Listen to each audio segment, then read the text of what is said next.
Praise the lord. భక్తుడైన సుమయోను బాలుడైన యేసుక్రీస్తు ప్రభువారిని ఎత్తుకొని, నీవు సకల ప్రజల ఎదుట సిద్ధపరిచిన నీ రక్షణ నేను కనులారా చూచితిని అని దేవుణ్ణి స్తుతించాడు.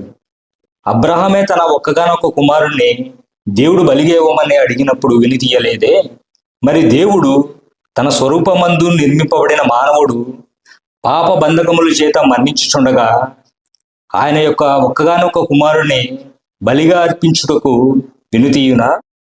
మనుషుల పాపములకు ప్రాయచిత్తంగా అర్పించే జంతువులు మరియు పక్షుల రక్తము పాపములను కప్పి ఉంచుతాయే గాని కడిగివేయలేవు.